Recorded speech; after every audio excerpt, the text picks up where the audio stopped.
নমস্কার বন্ধুরা, শুভ সন্ধ্যা সবাইকে। আজকে 7ই আগস্ট বৃহস্পতিবার। আজকের বিশেষ কিছু গুরুত্বপূর্ণ খবর নিয়ে আসলাম আপনাদের সামনে। প্রথমে জেনে নেব খবরের শিরোনামগুলো। নিযুত ময়না প্রকল্পের বাল্যবিবাহের বিরুদ্ধে প্রতিবাদ মুখ্যমন্ত্রীর। ট্রাইব্যুনাল থেকে বাতিল হচ্ছে উদ্ধস্ত হিন্দু বাঙালিদের মামলা। হাইলাকান্দিতে গ্রেফতার জিপি সচিব। চীন সফরে যাচ্ছেন ভারতের প্রধানমন্ত্রী নরেন্দ্র মোদী। আমাকে ইস্তফা দিতে বাধ্য করা হয়েছিল, অভিযোগ বীরেন সিং এর। মহাকাশে গেল অসমের ফুলমো গামছা। ভারতীয় পণ্যের উপর 50% শুল্ক ঘোষণা ট্রাম্পের। এবারে জেনে নেব বিস্তারিতভাবে। রাজ্য সরকার সব ছাত্রছাত্রীর জন্য সম্ভাবনা সম্পদের দ্বার খুলে দিয়েছে। নিযুত ময়না প্রকল্পটি বাল্যবিবাহের বিরুদ্ধে প্রতিবাদের প্রকল্প। এই মন্তব্য করেছেন মুখ্যমন্ত্রী ডক্টর হেমন্ত বিশ্ব শর্মা। বুধবারে নিযুত ময়না 2.0 প্রকল্পের আবেদনপত্র বিতরণের আনুষ্ঠানিক সূচনা করে মুখ্যমন্ত্রী এই মন্তব্য করেন। রাজ্যের 10 লক্ষ ছাত্রীর উচ্চশিক্ষা গ্রহণের স্বপ্ন বাস্তবিত করার জন্য অসম সরকারের এক অভিলাষী পদক্ষেপের অঙ্গ হিসাবে মুখ্যমন্ত্রী ডক্টর হেমন্ত বিশ্ব শর্মা বুধবার গুয়াহাটি বিশ্ববিদ্যালয়ে বিরিঞ্চি কুমার বড়ুয়া প্রেক্ষাগৃহে আয়োজিত এক অনুষ্ঠানে 2025 সালের 26 বৎসরের জন্য মুখ্যমন্ত্রী নিযুক্ত করেন। ময়না 2.0 প্রকল্পের অন্তর্গত অধীনে ছাত্রছাত্রীদের মধ্যে আবেদনপত্র সেকেন্ডারিতে অধ্যয়ন ছাত্রীরা বিতরণ করেন। আনুষ্ঠানিক সূচনা হিসাবে মাসে 1000 টাকা করে দেওয়া হবে। পরবর্তীতে রয়েছে জেলা আয়ুক্ত, পুলিশ সুপারদের নির্দেশনা স্বরাষ্ট্র দফতরের। বিদেচিত্ত হিন্দু বাঙালিদের আর বিদেশি বলে গণ্য করা হচ্ছে না। দেশের সংশোধিত নাগরিকত্ব আইন কার্যকরী হওয়ার পর ছবিটি বদলে যাচ্ছে। তাই হিন্দু বাঙালিদের নাগরিকত্ব মামলায় আর বিদেশি ট্রাইব্যুনাল প্রেরণ না করার নির্দেশ আগেই দিয়েছে সরকার। এবার বিদেশি ট্রাইব্যুনালকে স্বরাষ্ট্র দফতর বলে দিয়েছে। হিন্দু সহ 6 ধর্মীয় গোষ্ঠীর লোকেদের বিরুদ্ধে চলিত মামলা আর এগিয়ে নিতে হবে না। আইনি প্রক্রিয়া থেকে বাদ দিতে হবে অমুসলিমদের মামলাগুলো। পরবর্তীতে রয়েছে পঞ্চায়েত ও গ্রাম উন্নয়ন বিভাগের সরকারি বরাদ্দ 13 লক্ষ টাকা। আত্মসাতের অভিযোগে হাইলাকান্দিতে পুলিশ গ্রেফতার করলো এক জিপি সচিবকে। হাইলাকান্দি উন্নয়ন খণ্ডের বাসডোহর বৈর হাইলাকান্দি জিপির সচিব কুলমণি সিংহকে বুধবারই গ্রেফতার করা হয় সদর থানা থেকে। পরবর্তীতে রয়েছে শুক্লযুদ্ধের আবহে চীন সফরে যাচ্ছেন আবার প্রধানমন্ত্রী নরেন্দ্র মোদী। 2022 সালের গালওয়াইন সংঘর্ষের পর এই প্রথম যাচ্ছেন মোদী। চীনের তেওয়ানজিন শহরে 31 আগস্ট থেকে 1 সেপ্টেম্বর পর্যন্ত চলবে সাংহাই কোঅপারেশন অর্গানাইজেশনের শীর্ষ সম্মেলন। তাতে যোগ দেবেন মোদী। আর এই আবহেই বুধবারে ভারতীয় পণ্যের উপর দ্বিগুণ শুল্ক চাপিয়ে দিলেন ট্রাম্প। গত মাসে এসসির বিদেশি মন্ত্রী পর্যায়ের বৈঠকে যোগ দিতে যাচ্ছেন বেজিং। পরবর্তী খবরে রয়েছে শীঘ্রই নির্বাচিত সরকার গঠনের দাবি প্রাক্তন মুখ্যমন্ত্রী। মণিপুরের মুখ্যমন্ত্রী পদ থেকে ইস্তফা কয়েক মাস পর মুখ খুললেন বীরেন সিং।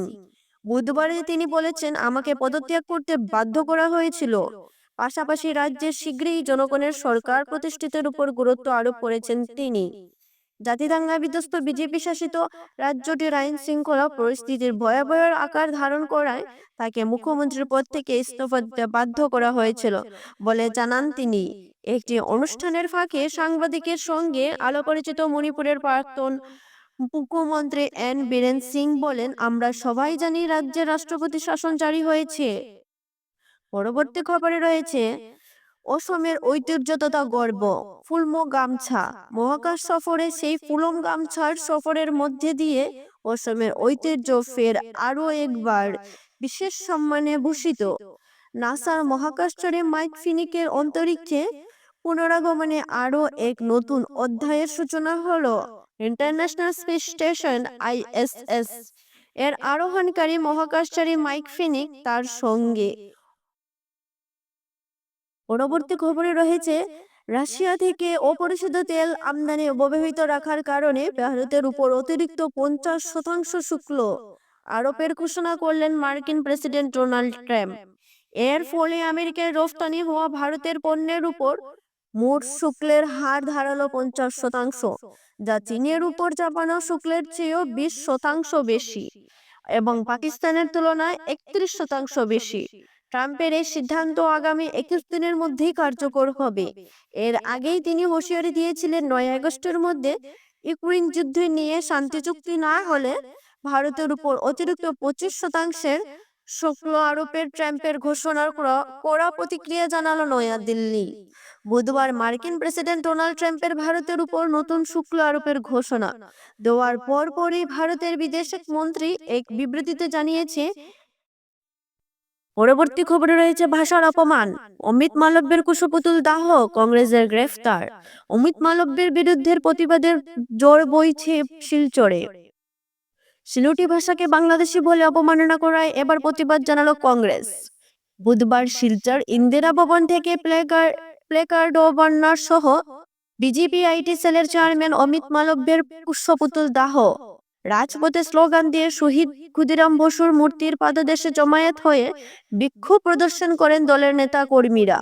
প্রতিবাদ চলাকালীন অমিত মালব্যের কুশপুতুল দাহ করতে গেলে পুলিশ ও সিআরপিএফের বাধার সৃষ্টি করলে হাতাহাতি ও ঠেলাধাক্কার পরিস্থিতি সৃষ্টি হয়। কংগ্রেসের উত্থান ও প্রতিবাদকে দামাতে পুলিশ গ্যাস ছিটিয়ে আগুন নেভানোর চেষ্টা করে, কিন্তু প্রতিবাদকারীরা পুলিশের বাধা টপকে বিজেপি আইটি সেলের চেয়ারম্যান অমিত মালব্যের কুশপুতুল দাহ করেন। পরে পথ অবরোধ করে নানা স্লোগান ও বিক্ষোভ প্রদর্শনের মাধ্যমে এলাকার আকাশ বাতাস কাঁপিয়ে তোলেন তারা। পরিস্থিতি নিয়ন্ত্রণে পুলিশ ও সিআরপিএফের বাহিনী কড়া পদক্ষেপ গ্রহণ করে প্রতিবাদকারীদের গ্রেফতার করে শিলচর সদর থানায় নিয়ে যায়। ধন্যবাদ বন্ধুরা, আজকে ছিল এগুলাই বিশেষ বিশেষ খবর।